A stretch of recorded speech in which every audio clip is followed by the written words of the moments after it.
বন্ধুরা, আজকে আপনাদের সম্মুখে এসছি। এই যে দেখতে পাচ্ছেন SIR, স্বয়ং কেন্দ্র সরকার নরেন্দ্র মোদী এবং আমাদের রাজ্যের সরকার মাননীয় মুখ্যমন্ত্রী মমতা ব্যানার্জি দুজনে একসঙ্গে যে SIR নিয়ে মানুষের মধ্যে বিভ্রান্তি করছেন।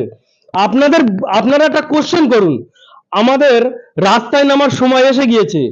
বাংলাদেশ থেকে, ওপার বাংলা থেকে যে হাসিনা সরকার এসছে, আপনাদের বলি হাসিনা সরকার এখন আছে কোথায়? বর্তমানে যে কেন্দ্র সরকার নরেন্দ্র মোদী, উনি তাকে সেফটি দিয়ে জায়গা দিয়ে রেখেছেন এই ভারতবর্ষে। তাকে SIR কে করবে? আপনাদের সকলকে বলছি, আপনারা রাস্তায় নামার সময় এসে গেছে। ঠিক আছে, সরকারের আইন আমরা অবশ্যই মেনে চলবো, আপনাদের সকলকে মানার কথাই বলছি, আপনারা মানুন। যেভাবে কাগজ দিতে বলছে নির্বাচন কমিশনার সেইভাবে দিন। দেওয়ার পরেই আগামী দিন কিন্তু আমাদের প্রশ্নের সম্মুখীন হতে হবে।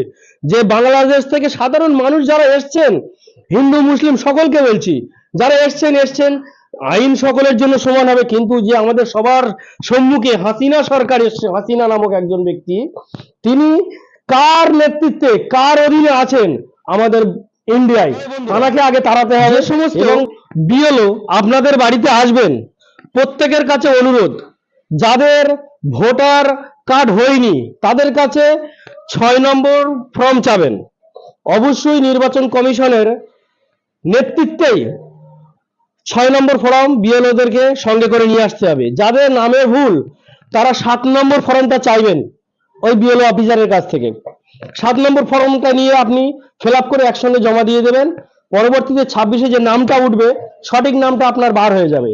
যদি কোনো রকম BLO বলে যে এই ফর্ম নেই, এই ফর্ম নেই, সঙ্গে সঙ্গে একটা পোর্টাল আছে, ওয়েবসাইট আছে, ওই পোর্টালে গিয়ে একটা কন্ট্যাক্ট নাম্বার আছে, কল করবেন। আপনাদের যদি জানতে অসুবিধা হয়, আমার এই KP বাংলা নিউজ চ্যানেলে আপনাদের ফোন নাম্বার দিয়ে দিচ্ছি, অবশ্যই যোগাযোগ করবেন, আপনাদের সহযোগিতা করব সর্বসময়।